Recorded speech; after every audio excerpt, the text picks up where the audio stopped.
616 का price screen पर आता हुआ दिख रहा है और जहां हम लोग बहुत ज़बरदस्त मंदी ट्रैक कर रहे हैं। चोला फाइनेंस आपको 3.25% ऊपर एफएनओ में ट्रेड करता हुआ दिख रहा है और सेकंड बेस्ट परफॉर्मिंग स्टॉक फिलहाल आप इस काउंटर को देख रहे हैं। ये ऑलरेडी यहां पर रिकॉर्ड हाइस के आसपास कंसोलिडेट करता हुआ काउंटर, और 2 दिन पहले जो आपने उच्चतम लेवल देखा था वो था, आप समझिए, लगभग 634 रुपये। वॉल्यूम्स में कोई ख़ास एक्शन अभी नहीं, लेकिन जैसा कि कहते हैं पिक्चर अभी बाकी है। 1.25 घंटे का खेल आपके सामने होता हुआ अभी बाकी है, तो देखते हैं कहाँ मूव ये ले जाता हुआ आपको दिखता है। चलिए, ये तो आपके सामने टेक्निकल कॉल्स थे। कुछ समय में हम लोग इनको टारगेट्स और स्टॉप लॉसेस के साथ ही आपको स्क्रीन पर दिखाएंगे, लेकिन बिल्कुल सही मौका एक फंडामेंटल रिव्यू लेने का बाजार पर। शरद अवस्थी साहब हमारे साथ जुड़ चुके हैं। आप हेड ऑफ रिसर्च हैं स्मिफ्स के। शरद जी नमस्कार। बताइए कहाँ पर आपका ध्यान और रुझान है? कल आपने जो ट्रेड सजेस्ट किया था पावर ग्रिड पर, वो बढ़िया तरीके से काम करता हुआ, आज आपकी रणनीति क्या होगी? देखिए, हमें लगता है जिस लेवल पे बाज़ार वगैरह चल रहे थे वहाँ से ऐसी मीडियोकर करेक्शंस तो आती रहेंगी। और ये जो करेक्शन है, हालांकि 2 दिन में जिस टाइप का मूवमेंट आपको ज़्यादातर स्टॉक्स में दिखा है, ये ज़्यादातर जो वैल्यू बबल वाले स्टॉक्स हैं वहाँ दिखा है, जो लगभग 60 70 80 टाइम फॉरवर्ड पे ट्रेड कर रहे थे। जो मेरे हिसाब से इंडियन मार्केट की हिस्ट्री में इतना बड़ा बास्केट इस वैल्यूएशन पे ट्रेड करता हुआ बहुत कम दिखा है, और ये ग्लोबल फिनोमेनन था। तो जैसा कि क्रैकडाउन चाइना में आ रहा है और जैसी इश्यूज, जैसी वोलेटिलिटी मेटल्स में वगैरह में आ रही है, उसको ट्रैक करते हुए ये अनसर्टेनिटी और ये नर्वसनेस है, और वैल्यूएशंस भी लगभग अक्रॉस द बोर्ड भी ऑल टाइम हाईज पे हैं। तो थोड़ी बहुत करेक्शन हमें लगता है ये हेल्दी है, और बहुत ज़्यादा इसमें रीड करने का अभी तक तो हम लोग को कुछ ऐसा रीज़न दिखाई नहीं दे रहा है। चलिए, तो फिलहाल यहाँ पर आपके सामने अवस्थी साहब एक राय रखते हुए कि किस तरीके से ओवर वैल्यूएशन बास्केट्स जो थी वो स्क्रीन पर काम करती हुई दिख रही हैं। अब आपके सामने हम लोग टारगेट्स और स्टॉप लॉसेस के साथ सारे ट्रेड्स प्रस्तुत करते हैं। असित जी के साथ शुरुआत करते हैं। उन्होंने पिडिलाइट के अक्टूबर फ्यूचर्स पर बिकवाली की राय दी थी, और आपके सामने जो प्राइस है वो अब कम से कम पहला लक्ष्य उनका आता हुआ दिख रहा है 2300 का, और 2290 आपके सामने दूसरा लक्ष्य उन्होंने साधा है। देखते हैं किस तरीके से आपको ये काउंटर फिलहाल ट्रेड करता हुआ दिख रहा है। 2294 आपके सामने स्क्रीन पर। गाबा जी ने आपको खरीदारी की सलाह दी है चोलामंडलम फाइनेंस पर, और उन्होंने लक्ष्य साधा है एक फ्रेश रिकॉर्ड हाई का 640, और पिछला हाई आपके सामने आया था लगभग 634 का। और कौन कौन से कॉल्स आपके सामने स्क्रीन पर आते हुए दिखेंगे? चतुर्मुता साहब बुलिश हैं HDFC पर। उन्होंने जो राय दी है आपको फिलहाल 2900 के लक्ष्य के लिए दी है, और HDFC और कोटक बैंक 2 ऐसे काउंटर्स हैं जिन्होंने निफ्टी को फिलहाल संभाल रखा है। कोटक पर भी उनकी एक खरीदारी की राय है, 2180 उनकी यहाँ पर राय आती हुई दिख रही है। कविता जी ने आपको एक शॉर्ट कॉल दिया है औरोबिंदो फार्मा पर, उनका लक्ष्य है 695 693। काउंटर अभी 702 के आसपास ट्रेड करता हुआ दिख रहा है। अभी हमारे साथ बहिती साहब और का एक ट्रेड बचा है। उन्होंने आपको एक कॉन्ट्रा कॉल दी है, बाजार में गिरावट रिलायंस इंडस्ट्रीज पर देती हुई दिख रही है। पोजिशनल उन्होंने खरीदारी की राय दी है नतीजों से पहले, जो कि आपको कल आते हुए दिखेंगे। उनका लक्ष्य है 2800 का, और फिलहाल 2620 के आसपास ये काउंटर आपको ट्रेड करता हुआ दिखेगा। चलिए, यहाँ पर अब ज़रा बाजार को और बारीकी से देखते हैं। निफ्टी अब 200 अंक नीचे 18,056 पर ट्रेड करता हुआ दिखेगा। कोटक बैंक की वजह से निफ्टी बैंक मजबूती से दिख रहा है रिलेटिवली 30 अंक ऊपर 39,550। वीरेन जी। जी शैल जी, इस पिच अगर आप देखें तो कोटक की जो स्ट्रेंथ है वो डिसॉल्व कर दी है इंडसइंड बैंक ने, और साथ ही साथ अगर आप देखें दूसरे बैंकिंग स्टॉक फ्यूचर्स ने।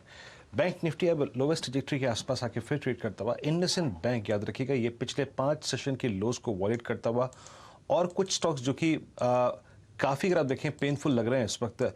लुक एट पीवीआर में आज 20 डे एक्सपोनेंशियल मूविंग एवरेज के नीचे की जो राइड है वो शुरू हो चुकी है। तो इंडसइंड बैंक, पीवीआर, एक स्टॉक और लेके आइए जो कि आज एक बड़ा क्रिटिकल एवरेज तोड़ के ट्रेड कर रहा है, वो है आपका ICICI प्रू। आशीष, आईसीआईसीआई प्रू पे आपकी राय क्या होगी? ऑल दो I think considering the impact cost, मेरे ख्याल से एक शॉर्ट ट्रेड बहुत सक्सेसफुल नहीं रहेगा यहाँ पर। आपकी राय क्या है? 100 डेमा के नीचे इसका कौन सा क्लस्टर खुल रहा है और क्या आप इसे शॉर्ट ट्रेड के तौर पे लेना चाहेंगे? तो वीक हुआ है वीरेंद्र, और साथ ही साथ आज 4% का जो ओआई बिल्डअप है ये भी थोड़ा सा वीक सिग्नल दे रहा है। बट मेरे ख्याल से जो ब्रेकडाउन पॉइंट है उस पे थोड़ा सा मेरा व्यू डिफरेंट रहेगा। मेरा मानना है ब्रेकडाउन पॉइंट जो है वो 620 के नीचे, और 620 के नीचे अगर से स्टॉक फिसलता है तब शायद आपको डिप इसके अंदर में 590 तक आती हुई नजर आए। But at this point of time मेरे हिसाब से क्योंकि एक मेक और ब्रेक लेवल के आसपास खड़ा है तो वेट कीजिए, शायद हो सकता है यहाँ पर स्टॉक साइडवेज कंसोलिडेट करे।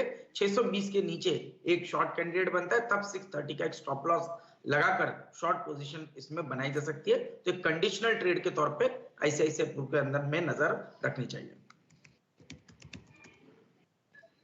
एक ऑटो स्टॉक देखिए जिसमें सबसे ज्यादा पेन है इस वक्त शैल जी, और वो है आयशर मोटर। डायरेक्टर साहब प्लीज आयशर मोटर का चार्ट लेके आइएगा। आयशर मोटर आपकी स्क्रीन पर अपने अगर आप पोस्ट कोविड एरा देखें, पूरा का पूरा ये जर्नी देखें, करीब 7500 के इंडेक्स की, करीब करीब 18500 तक की, उसमें इसने मल्टीपल टाइम्स 200 डेमा पे बेस बनाया है। लेकिन इस बार हाईएस्ट जोन से 200 डेमा को मात्र 5 सेशन में अप्रोच किया है। ये जरा इस चार्ट को देखिएगा एक बार प्रकाश का अवसर। आयशर मोटर्स 2605, बीच बीच में हम लोगों ने इसे लॉन्ग साइड पे कई बार ट्रेड किया है।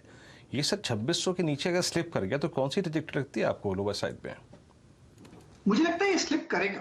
2500 का जोन देखेंगे आयशर मोटर्स में, है तो वीक, और जैसे गिर रहा है, जैसे स्लाइड हो रहा है, उसे लगता है कि 2500 आएगा। क्या वहां थंबेगा? पॉसिबल है कि वहां थंबे, लेकिन ये पॉसिबिलिटी है, कह नहीं सकते कि यहाँ थंबेगा, कि यहाँ पर प्रीवियसली भी वहां पर सपोर्ट थे, हो सकता है यहाँ पर बाउंस मिल जाए, लेकिन 2500 पॉसिबल है आयशर मोटर्स में। 2500 भी पॉसिबल है आयशर मोटर्स में। अब बीते 10 मिनट में जो सेलिंग है वो और बढ़ती हुई, एग्रेसिव होती हुई। Let's bring container Corp. ये एक और स्टॉक जो है बहुत तीव्रता से, देखिए इंडेक्स मात्र 450 पॉइंट रिट्रेस हुआ है, लेकिन स्टॉक्स ने अपने, आप समझ लीजिएगा कि 200 डेमा को भी अप्रोच कर लिया है। आशीष जरा एक बार कंटेनर कॉर्प को देखिए। इसमें एक सेकंड बताता हूं मैं आपको, ओआई के लिहाज से काफी लॉन्ग लिक्विडेशन हुआ है। आशीष बहती जी कैसे अप्रोच करेंगे 661 पे? यहां पर शॉर्ट ट्रेड कभी भी ग्रिप में आ सकता है और पैसा बनता भी है अगर आप देखें शॉर्ट ट्रेड में। स्विंग क्योंकि इसके काफी वाइल्ड होते हैं। 660 पे एनी शॉर्ट ट्रेड व्यू? जी वीरू जी, थोड़ा सा अगर रिट्रेसमेंट में मिल जाता है 670 के करीब, जो कि कल का क्लोज के करीब था, so that will be a very good point to sell. यहाँ पे भी सेल की जा सकती है, लेकिन स्टॉप लॉस जो है वो 675 का ही लगाना पड़ेगा। तो that is a good point. Stock हमें लगता है कि ये स्लाइड कर सकता है 650 तक, यहाँ इस पॉइंट से भी। इस पॉइंट से भी अगर आप देखें स्लिप कर सकता है। मीनवाइल आप लेके आइए अब आईसीआईसीआई बैंक। तो एक कोटक की स्ट्रेंथ, लेकिन उसके अगेंस्ट अगर आप देखिए आईसीआईसीआई बैंक बहुत वीक नहीं पड़ा है, बस इंटरडे लो पे फिसलता हुआ अपने करियर के अभी भी हाईएस्ट जोन पे ट्रेड कर रहा है। अपनी मतलब जो 3 कैंडल है ना, जो हाईएस्ट जोन पे, उसके अभी भी लोअर एज पे, लेकिन एक सम्मानजनक गिरावट है, ऐसा कोई पैनिक नहीं है, लेकिन हाँ डे लो पर है ये स्टॉक। अब आप लेके आइए कुछ और स्टॉक जिनमें काफ़ी पेन है। आयशर मोटर्स का जिक्र मैंने किया, उसके बाद आप लेके आइए ऑटो ही स्पेस में टीवीएस। चार्ट चेक चल रहे हैं, अगर कोई शॉर्ट ट्रेड होगा तो डेफिनेटली हमारे मेहमान बताएंगे। आशीष चतुर्मोता जी, टीवीएस को कैसे अप्रोच करेंगे आप? 570। बिल्कुल, देखिए यहाँ पर पे थोड़ी सी डिप मेरे हिसाब से आएगी, क्योंकि 3 दिनों के लोस को स्टॉक ब्रेक कर रहा है। ओआई का बिल्डअप भी बनता हुआ नजर आ रहा है शॉर्ट साइड पर। स्टॉप लॉस लगाना चाहिए 582 का, और नीचे में मेरा मानना है 548 545 की एक डिप आपको कहीं ना कहीं टीवीएस मोटर्स के स्टॉक में देखने को नजर आ जाएगी। तो एक वीक चार्ट है और यहाँ से 3-4% की गिरावट मैं एक्सपेक्ट कर रहा हूँ शॉर्ट टर्म टाइम फ्रेम। ये रणनीति आपके सामने आती हुई टीवीएस मोटर्स में।